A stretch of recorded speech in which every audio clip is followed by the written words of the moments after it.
Novos ônibus para Mogi das Cruzes começam a rodar na cidade com um novo padrão de pintura. Salvador amanhece sem ônibus do transporte coletivo nesta segunda-feira. TJSP nega pedido de liminar e reconhece legitimidade da Artesp em apreender ônibus contratados pelo aplicativo Buzzer.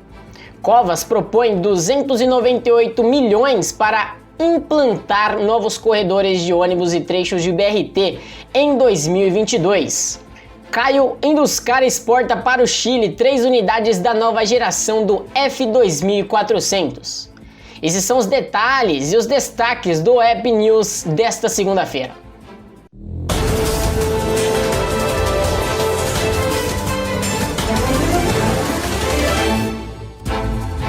Hoje se inicia uma nova série no canal Ônibus em Pauta. Transporte e jornalismo são duas coisas que sempre andaram juntas desde o início deste veículo de comunicação. Com notícias diárias extraídas do Diário do Transporte, você ficará por dentro de tudo o que acontece ao longo do dia, dividido em 2 edições. O propósito dessas edições é levar a informação do ramo e deixar você por dentro do que acontece no mundo do ramo do transporte ao longo dos dias. Salvador, capital da Bahia, amanheceu sem ônibus nesta segunda-feira, do dia 19 de abril de 2021.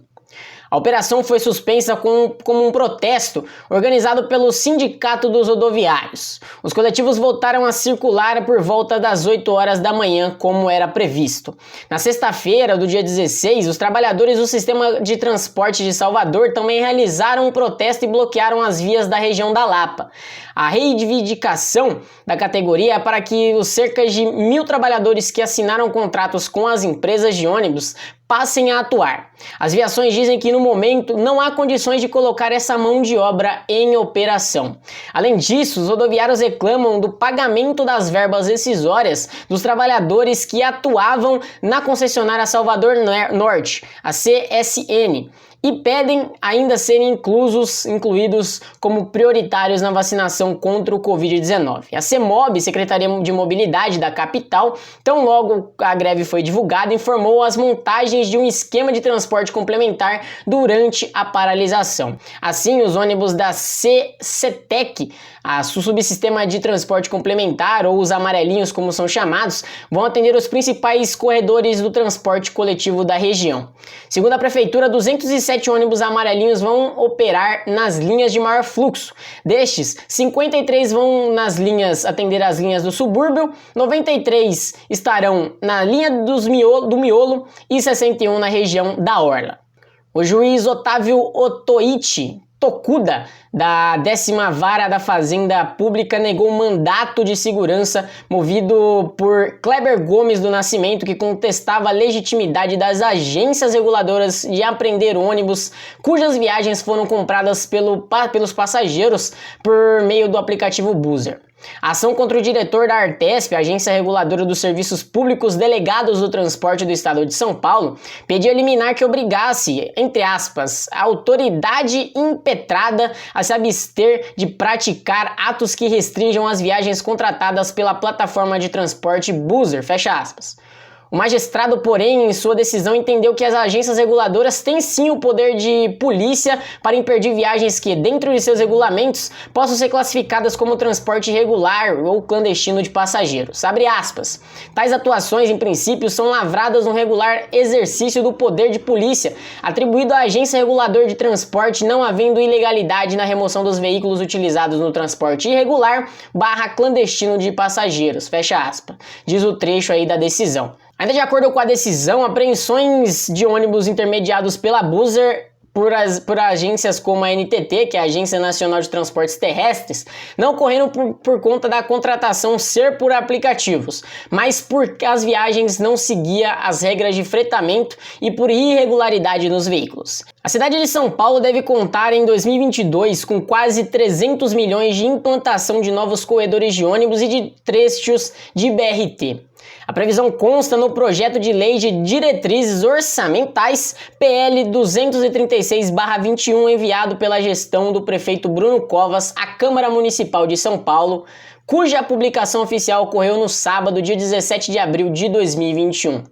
Em valores exatos, corredores e BRT poderão contar em 2022 com R$ 298.125.113,03. Desse total, 238 milhões são para a implantação de corredores comuns e 59,9 milhões para iniciar um trecho de BRT na região da Zona Leste de São Paulo. O fabricante de ônibus Caio comunicou a entrega de 3 novos micro-ônibus da nova geração F2400 para cliente do Chile. Essas unidades foram encarroçadas sobre o chassi Mercedes-Benz LO 916/45 com atributos inerentes às duas marcas. Essas unidades foram encarroçadas sobre o chassi Mercedes LO 916 com atributos inerentes às duas marcas, como robustez, eficiência operacional e ideal capacidade para passageiros do transporte. Essa é uma encomenda da nova versão do modelo destinada à exportação para um país da América Latina, importante mercado da marca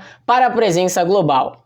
O veículo possui a tecnologia BlueTech 5, que reduz consideravelmente as emissões de poluentes e, além disso, proporciona menor custo operacional, com redução no consumo de combustível e menor necessidade de revisão.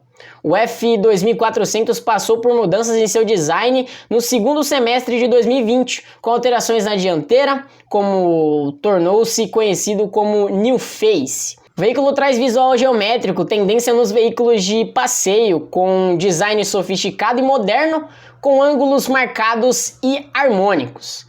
A nova grade, com design exclusivo e a fabricação própria, permite ampla área de visibilidade proporcionada pelo para-brisa. Outro destaque é a facilidade de acesso do motorista ao posto de comando e dos passageiros ao salão interno, proporcionada pela configuração do chassi e pelo design interno. O F2400 New Face da Caio foi desenvolvido para atender às necessidades das empresas do segmento e órgãos gestores, agregando alta performance, durabilidade, facilidade de manutenção e na troca de peças. Na região do Alto Tietê, Mogi das Cruzes recebe novos ônibus para somar em sua frota. São 37 veículos 0 km da marca Comil Svelto na motorização Mercedes-Benz. As operações estão ocorrendo em linhas com maior movimento, como na região de Brás Cubas e distrito de Jundiapeba. Eles vieram com um novo padrão de pinturas da cidade, que, segundo nota, foi desenvolvido pela própria prefeitura. Os carros chegam na população com as tomadas USB e conexão Wi-Fi. A Prefeitura de Mogi das Cruzes também está instalando 42 novos abrigos em pontos de ônibus da cidade, que contam com placas no sistema QR Code com informações para os passageiros. Os novos abrigos já estão beneficiando o corredor que liga a região central aos distritos de Brás Cubas e Jundiapeba, formado pelas ruas José Bonifácio, pelas avenidas Voluntário Fernando Pinheiro Franco, Fernando Costa, Francisco Ferreira Lopes e Lourenço de Souza Franco. O Tribunal Regional Federal da 2ª Região liberou a atuação da Buser no Rio de Janeiro, ao suspender uma decisão anterior em favor do Sindicato das Empresas de Transporte Rodoviário Intermunicipal do Rio de Janeiro, que representa as viações e linhas regulares. Na apelação, o aplicativo de ônibus alegou que não pode ser impedido de operar pelas agências reguladoras porque sua atuação difere das características das linhas autorizadas. Nas alegações, Buser diz que, abre aspas, não há garantia de prestação de serviço do transporte, fecha aspas, quando a viagem é selecionada e que a participação de um grupo é apenas uma sinalização por parte do interessado em realizar aquela viagem. Isso ocorre porque os ônibus cujas viagens foram compradas pela Buser não dão partida caso não haja uma ocupação mínima, ou seja, não há certeza de uma realização de viagem. A Buser prosseguiu dizendo que, entre outras, as suas características estão: não há rotas pré-estabelecidas e regulares no transporte, não há cobrança individual, mas sim uma simples divisão do custo total do frete.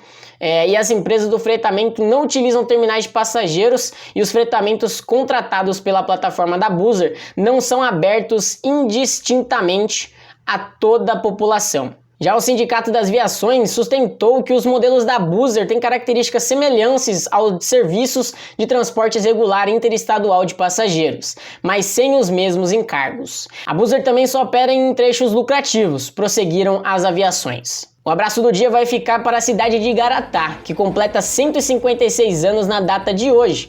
Município com cerca de 10 mil habitantes que se localiza na microrregião ali de São José dos Campos. Além dessa comemoração, hoje também é o Dia do Índio, escolhido essa data desde 1940. Essas e outras notícias na íntegra você acompanha através do www.diariodotransporte.com.br. O App News fica por aqui e até mais.